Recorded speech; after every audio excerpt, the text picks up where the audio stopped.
talked a little bit about prevention and risk and protective factors, also what to do acutely in a crisis, and now Dr. Sheras, Peter Sheras, is a licensed clinical psychologist and professor of education at the University of Virginia.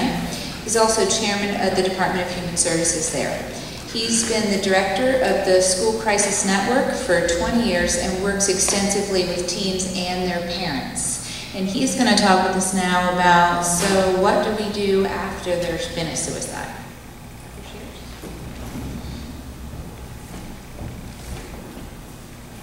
Thank you. So I don't have a PowerPoint because I actually I don't think it's as important at this point to try to write things down as to get in touch with our own experience. I think what Mary and Catherine have presented is extremely useful in understanding what's going on and what our response can be. And I really want to talk with you about our reaction and our response after this has occurred. And we're often, I don't want to say fond, but we often say that every crisis is a prevention opportunity. And no matter how bad or awful what happened has us feeling, it creates an opportunity to learn. And difficult as that may be, we want to use that time to the best of our ability, because we have a lot of questions about not only what happened, but whether what happened could happen again. And what is it that we can do in the aftermath to heal what needs to be healed, to move forward, and then to prevent these things from happening again in the future. And what's important to understand about the kinds of events that occur is that they are traumas. Just like physical traumas, they are emotional traumas, and as a result, they have effects, physical effects on people that they need to respond to. And even though it may not be anything visible or palpable for us, it's an emotional experience that we have and that our children have. And there's nothing more painful or difficult, I think, for a parent than to watch your child be in pain. And one of the things we spend a lot of time trying to do is deciding whether we want to protect them from feeling pain or learn to deal with the pain that they're already experiencing. And the kinds of incidents we've had are opportunities to do both. So the first thing to understand is, as a trauma, there are effects, physical and psychological effects, on the folks that we care about the most in the aftermath. And that includes effects on us. That these events occur not only in the minds and hearts of peers, but also teachers and parents and people in the community. That I think, maybe like me, when you hear about an incident like this on the radio or the television, my heart sinks, because I know there's going to be a lot of pain and a lot of people are going to have a response to this. And we want to look at what can we learn from that, and what do we know is coming, what do we know is on the way. And as a trauma, we know that there are stages in which people begin to experience things. And one of the questions that often comes up is, when is it appropriate to do particular things? We have a sense that we need to talk about what's going on. We need to have people be in touch with their experience. But when is it too soon to do that? Or when might it be too late to do that? Is it something that we want to talk with them about immediately? Or are we afraid that they're going to clam up if we do that? Is it something we want to talk about later, but how late is too late? How much do we all want to be involved in the discussion? And the general notion about traumas is that there are a variety of stages. The first is that you are impacted by it. You have that experience of feeling what's happened. And it's usually a physical sensation that you have. And with that is a recoil from that. That you pull back, you can't quite face what's going on. And then along with that comes an initial sort of natural human mechanism to think that it's not true. To believe that it's not real, that it's a trick, or that it's a joke, or that somebody made a horrible mistake. And that process all occurs probably within the first day. And after that period of time, people begin to deal with the pain they have in a variety of ways. Some people deny it, they put it away, they run away from it. Some people indulge in it, they become extremely inward or withdrawn in response to that. Then they become angry. That when something bad, and what happens in these kinds of instances, especially when children and adolescents are involved, is something that's not supposed to happen. I always remember telling my children that hamburgers came from old cows, because I didn't want them to think that anybody died prematurely, right? And when children and adolescents die, and even young adults die, we all have a sense that there's something that's not right about this, and that the world is a little off kilter. And for a child and an adolescent, it makes you wonder what else might be off kilter. And sometimes one of the things that is most helpful to people in the face of crisis is something that's predictable. We used to say when we were operating in schools that the best time people had in the first few hours of a crisis was lunchtime. Because everything that was up in the air now gets reduced to tater tots and pizza twirls and the things that you're very familiar with. And that familiarity becomes really important. So if it's something that's going on with a person in your household, although you want to make sure that you deal with it, you also want to make sure that everything isn't changed. Because you want them to have the opportunity to hold on to the things that aren't changed so they can believe that the world isn't entirely on its ear. The other thing, of course, that's true in these sorts of cases is it's almost always unexplainable. Why did this happen? We all sit around and say, I don't understand why this happened. And unfortunately, maybe fortunately, unfortunately, we may never know that. So trying to figure it out usually is a process of trying to affix blame. Right? And there are only a few places we can affix blame. We can affix it out there, or we can affix it here. And neither of those turns out to be very productive. If you blame someone else, it gives rise to the next stage, which is a lot of anger. Or if you blame yourself for it, it also gives rise to anger turned towards yourself. And in many cases, that's the experience people have of being depressed. And in the aftermath of these events, we see folks who look very depressed, very withdrawn, very angry, and sometimes very hostile. It's like they almost go out of their way to pick fights. They go out of their way to have an opportunity to be angry at somebody else. And after the anger stage, which is a normal stage, and as was mentioned before, our job as an adult and a parent isn't to talk anyone out of their anger or tell them that it's misplaced, but actually to hear what it is that they have to say.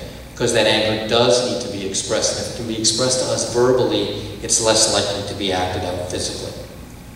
As part of the response to trauma, people begin to have physical symptoms.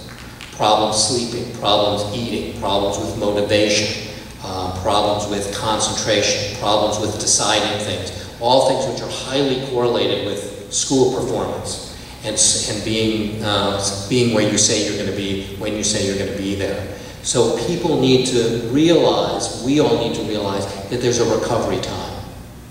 People need to have some opportunity to have it be different so that it can go back to being normal. And only then can people begin to have a view of what's happened as something that happens in life.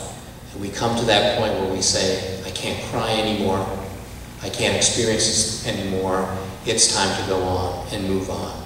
And you can't accelerate that process. You can't get people to hurry up and accept it because they need to go through some of these stages. Some people go through them very quickly because of their proximity, how much they knew the person. Some people go through it very slowly. And as a parent, and as an adult or a teacher, or a person who knows someone who's experiencing this, you want to call into play everything you know about what is unique about that person. What their strengths are, how long it takes them to process things, because they need to process it in their own special way. And after people go through these stages and are guided through these stages, they then have an opportunity to put it into some kind of perspective. And the feelings don't go away right away. They merely become progressively more and more manageable. And our job when we're in the face of a crisis is to get out of the crisis in as productive a way as possible and return ourselves to normal. So usually the stages in dealing with a crisis for the people who are helping is first, not to say why we thought that happened, but just to diffuse the emotion. And the way to diffuse the emotion is to listen to it. And it's very hard as an adult, and I've had children and gone through this with my children in some ways as well. We want to tell them to stop feeling bad. We want them to be able to get on with what's going on in their life. And all they really want is for someone to listen to what they have to say. Probably the hardest thing I ever do as an adult, Catherine mentioned it too, when you're talking with especially a teenager, is listen first and talk second.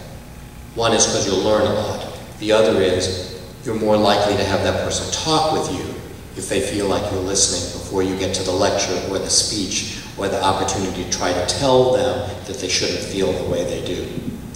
After they diffuse the circumstance and have an opportunity to talk about it, comes an opportunity to really think about what they know about what happened and why they think it happened, and then to make the best sense they can of it so that they can move on. And that moving on revolves around rebuilding what was normal for them, looking at what hasn't changed, what they've learned that may make them a better person or a more sensitive or a more caring person. So those are the things that go on as we begin to attempt to return people to somewhat of a normal state. This takes a long time. The usual timetable for grief responses is a year to 18 months. And if you're in a school or a school setting and you're dealing with people who are also in school, it usually takes a full cycle of 3 or 4 years till everyone who was in the school when that trauma occurred to not be there anymore. And until that time, you'll continue to have reactions at that time of the year, under certain circumstances, in a place where you knew that person, if you were a teammate with them, or if you were in drama with them. Every time that circumstance comes up, it'll come up for you. And it's an opportunity to get something out and to dull the pain a little bit. So what do we worry about? I think we worry about as parents and as adults that this could continue to happen. And there's some evidence of things like copycat suicides where these events occur and they seem to spur other people on to do that. We often caution the media not to give too detailed reports of what happened because it serves as a guidebook for other people who might have this kind of feeling. And so it's important to realize, as Catherine was saying, that we go through some of the questions and we ask people the hard questions that we need to ask so we can get the information that we need. So will there be copycats? What are the triggers that produce these kinds of responses? We know that anniversaries, for instance, are a common trigger. We know that social media can be and publicity can be a common trigger. And we also worry about lasting effects. Is my child or this person going to be depressed as a result of this? Are they going to be anxious in particular kind of situations? Is it going to affect their school performance or how they deal with situations in the outside world? And these are all things that we need to address over time as our child begins to grow into the experience that they've had. What is there for us to do? I think Catherine had a really wonderful slide about that. And that is to be in communication. That for teenagers especially, there are two things that are most painful for them. One is being embarrassed and humiliated, and the other is being invisible. And sometimes it's hard to avoid the first one, but it's never impossible to avoid the second one.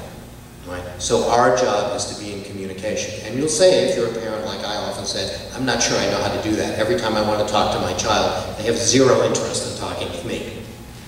So you need to train yourself a little bit to communicate and share with your child. And I often say it's a process of inviting them to talk about what's going on, not making them do it or tell them that they need to do it. And don't press them, because time is important.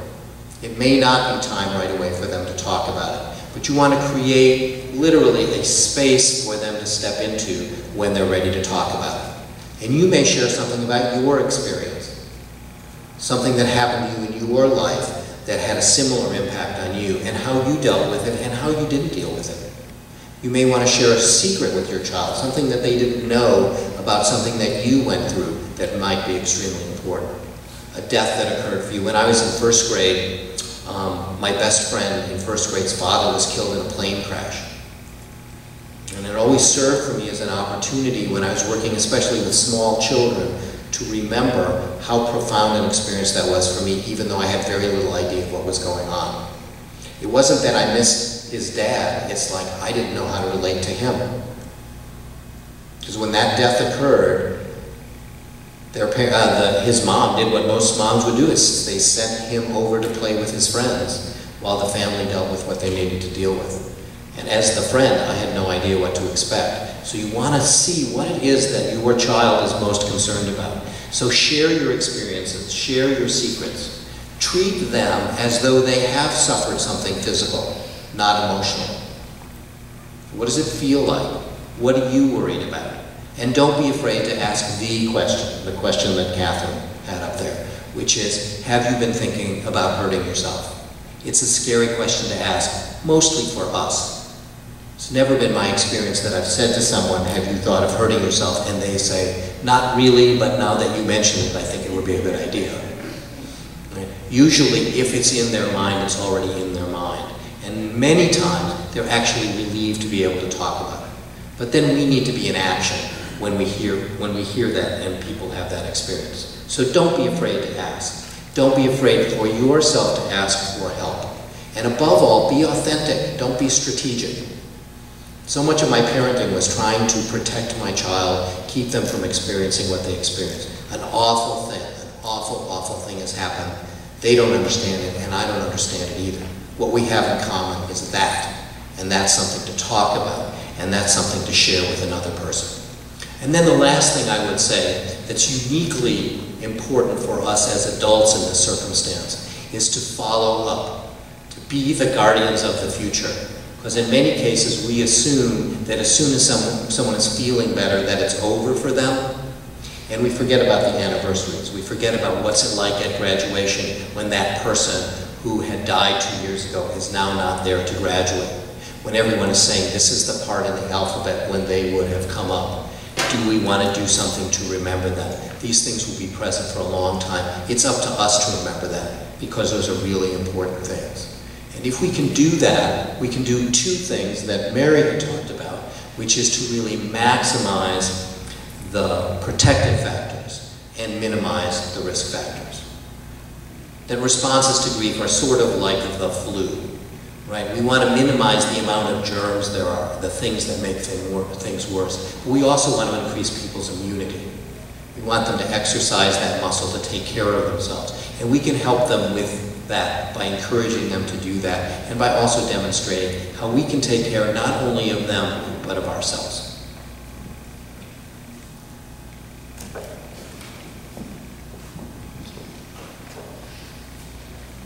All right. Super information shared. So the sort of before